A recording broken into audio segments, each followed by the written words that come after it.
Hey gang, I'm at some green screen type library. It looks like the Sistine Chapel.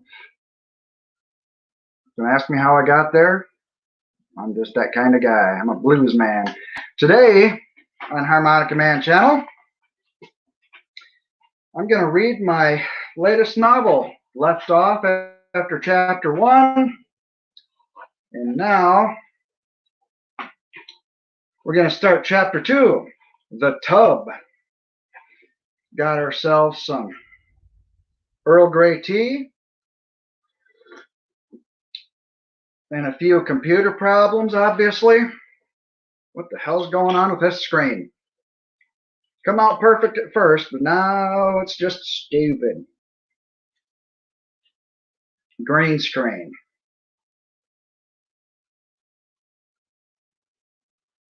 Oh, wait. Hopefully this will keep on working for us, right? Here we go. I was a bedwetter, so what? Rusty shouted. I'm sure you guys didn't have the perfect childhood either. For a couple of educated people, you sure act immature from time to time. The archaeologist Mason decided to call it quits on the ribbing. Oh, come on. You know we're just joking around. Besides, you come up with some pretty good ones yourself. I know. But it's a sensitive subject for me. This time it went a little too far. Now I have the whole ship cracking jokes about it. So please, end it now before I get pissed. And I didn't go to school all those years just to be thrown back into junior high with a bunch of bullies. He inhaled. Oh. He held a lighter to his shaking cigarette, cupping and controlling the fire. You know how they do. He inhaled deep with a serious glare. Then holding the smoke in, tickling his lungs like little fingers. Then whoosh, an exhale of sweet release and satisfaction. A squint and a glance signified that he was ready for a fight. The stocky redhead gave all the body language that was needed. All right, I'll stop. This was Mason. I don't blame you. I don't blame you for feeling that way either. Heather and I shouldn't have new glasses. Heather and I, where are we? Shouldn't have instigated this in the first place. You told us that in confidence, and we sort of betrayed you in front of everyone. Rusty, yeah, you did. And now we're trapped in this tub with a bunch of roughneck sailors who just itch for this sort of entertainment. Although, let's face it, they made it a great tasting dinner last night. It's not like they're a bunch of old pirates. This is true, Rusty. And we have a few more meals to go before we hit the ice floe. It makes you wonder what they have in store for us next. You would think these guys had fish all the time. I never thought of having steak dinner with all this side dishes. However, I'll try not to act like such an egotist in front of the people. I was an assistant once too. I know where you're coming from, kiddo. The wind picked up, and the tip of Chile sunk in the distance behind them. Their jacket hoods waved behind them as the cold surrounded their necks in a bitter display of foreshadowing the near future. Antarctica in the summer is still too cold for human habitation. They knew the conditions were going to be uncomfortable, but the thrill of the dig superseded comfort. Let's go inside, Rusty, and see what Heather wants us to do next. Rusty noticed his mitten sticking to the rail. He ripped it off with enough force to take away a thin layer of material. It stuck to decaying pipe that was beginning to frost over. He knew that the mist and waves would make heavy ice on it soon. On those types of days, the ship's crew had to knock it off with the hammers consistently to keep it afloat. No sense in patching that up, I suppose, Rusty chuckled. Mason thought about the situation and the future events. He knew that it was a start of equipment loss and failure along the way. Yep, Russ, it'll be part of the seed by nightfall. He flicked a smoldering butt over the edge. Rusty repeated the motion too.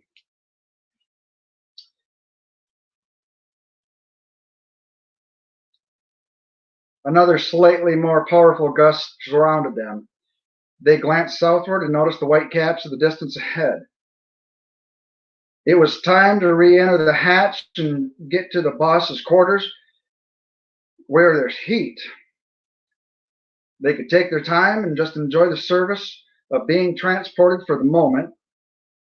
Their real work was still on its way. Earl Grey. The hatch closed and the wheel was turned, securing the oval door. The waves and ice could do their worst on the lower level, and it would still not affect operations. It was a courtesy to save the crew on interior damage repair. Mason was accustomed to being a guest on icy ships. He was also afraid of the briny deep and death without sound reason.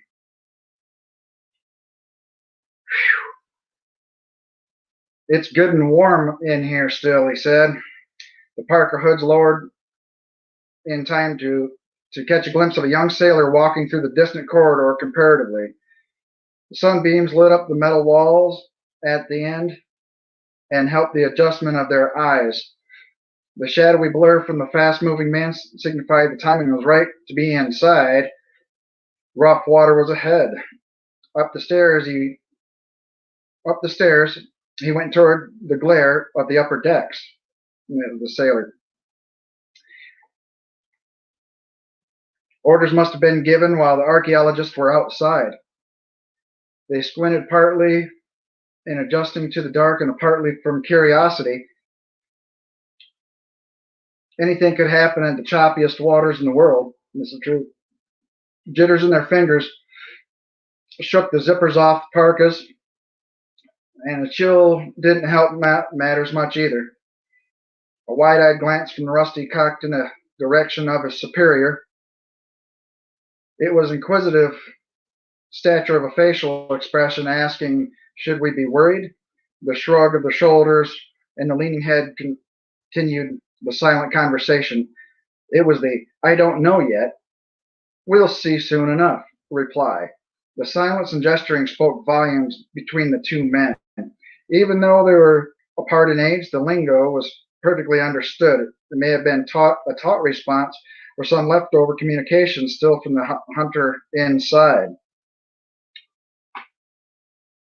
The parkas draped over their arms as they made their way down the hall. They went down a few steps into one of the smaller cargo areas.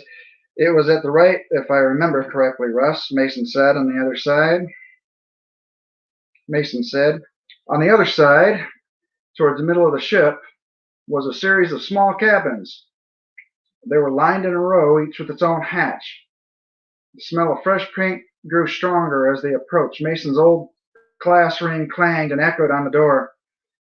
Are you ready, Heather? Can we come in now? It's open, she replied. The two stepped in and shut the hatch. Take a load off for a minute, you guys. Heather sat on a stool next to a fold-out table built into the room's wall. The cabin was full of books, papers, and maps. With a pencil in hand, an elbow on the table, she looked like a poster child for Nerd Central. Take a look at this. She waved them over with her free hand. This is the spot we're starting off at. We have to travel inland to get to it. but it shouldn't take us but a few hours. We can set up camp at the base of the mountain. Satellite data shows that there is a rock shelf with enough room to set up a small village. There is a path. Here's a path of our ascent to the site. Now it's time to just be excited about it and dig in our heels and do the job. It's going to be a hard trip and a hard ground up there, Miss Sullivan, Rusty chimed in. The ship began to heave slightly, and he put his hand on the wall for balance. The statement was confirmed by the old touch of the steel. I know that, Mr. Andrews. It sounds like you're not too thrilled about it after all. It's not that, Professor. It's something else. What do you mean? You're not backing out of this, are you? Surely not after coming this far, right? No. It's the fact that all this hard work isn't paying off. My school debt's much less living. At some point, something's got to give. We need to be paid, not just an expense-paid trip. I can make more being in the lab cleaning bones and working at the pizza parlor at night. Plus, I would most likely live to tell about it. I just don't see myself being in another position like this. In a position like this. Where's the adventure? Where's the funding? Where's the recognition for the work? It's been 4 years so far and bills are piling up. Mason glanced in derision towards the grad student. That's Rusty, the grad student. He knew that the young man had been caught up in the romance of the career choice. The red-headed student had fire in him, but the passion was misdirected. I was hoping to see more and better things on this path, Rusty continued. I was hoping to experience cultures and sights that were exciting, and I didn't expect the expedition to be landed me on a block of ice. This is going to be miserable, I just know it. In the end, it won't be worth the time I put into it. Tea.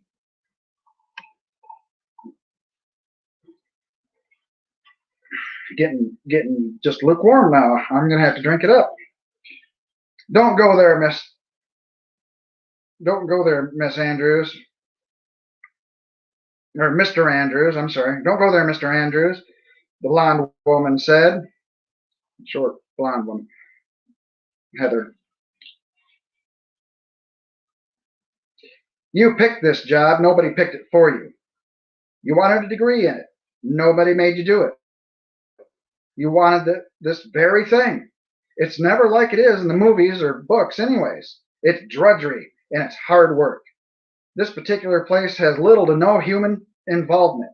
We could be making the discovery of a lifetime and you're picking it apart without even trying? Archaeology is not a spy game type of career. It's shoveling, picking, and sweeping. Then it's cataloging, packing it all up, and heavy lifting. You know these things. I'm sorry you don't like the cold, but who the hell does? Yeah, no shit, Mason said. Heather gathered her strength and continued the lecture. Archaeology sometimes leads us into some awful conditions. We have to accept that if we want to find anything.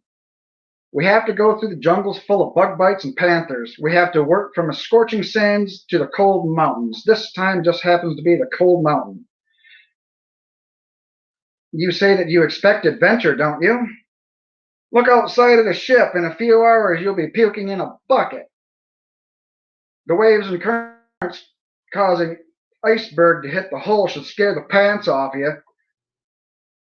Then after that ride on the snow machines through the howling winds with a singular mountain in the distance as our goal before nightfall. Set up a place to stay warm and alive once you get there so you can rest. Then do the daring act of climbing a mountain with equipment heavier than you. There's your adventure, Rusty. Those are the stories you're going to tell your future children. Just think about it for a minute. How many people in human history that we actually know of set foot where we're headed? Just a handful, right? So it's not the lack of adventure, it's your sense of it. That's kind of how I think too. Get off your ass, make it happen. Excuse me whilst I finish my tea.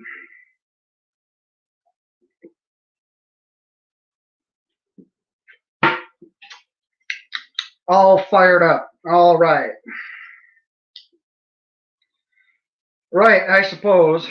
He lowered his head, shameful but pissed. He didn't like to be belittled. He despised the idea of being wrong since childhood. The thoughts of mockery and self-worth were surfacing. He remembered the bullying and the ridicule as a child and had a temper from it. He was hot-headed. He was the hot-headed one in the group and wanted to be spoiled. He thought that life would have changed for the better without having to put in the effort. So, she continued, by making the choices you have to do the work. It's not going to happen on its own, young man. You have to earn it. My dad used to tell me that strength comes from resistance. Just consider the blacksmith's arms. He has huge muscles to show for it for his toil with the hammer and an iron. He also has a steady living at his craft, and to him, it's worth every swing. So if anything is worth doing, it's worth the struggle. The payoff is usually bigger when there's more struggle. Anything that comes easily usually isn't worth your attention in the long run. Now, if you don't mind, go tell the others to meet me in the galley. The captain wants us to have a lunch with him before things get rough. So he also has a briefing to give us before we land. Rusty turned and walked out the door. He was disappointed in himself. He was also just treated like a child getting caught doing something wrong. He didn't like the idea, but he knew she was right. Maybe I'm just tired, he thought. Maybe it was a shitty coffee, or the thought of failure from my financial situation. Either way, there's no turning back. I have a job to do. I may as well try to make the best of it. He made his way to the other students. And that right there is where I'm going to leave it off, because I'll save a couple pages for another stream. But let me know what you think about the three main characters so far and their attitudes. We've got two positive, hard-working archaeologists, and then we got their student who's just now starting out, wondering how the hell this is going to get accomplished. Okay, gang, leave your comments. Tell your friends. You want to find my book, randallmagley.us, or Amazon, Kindle, all that crap, that's where they're at. Now, I got to clean this mess up. It looks like I got a bunch of dust floating around in here. And as always, remember,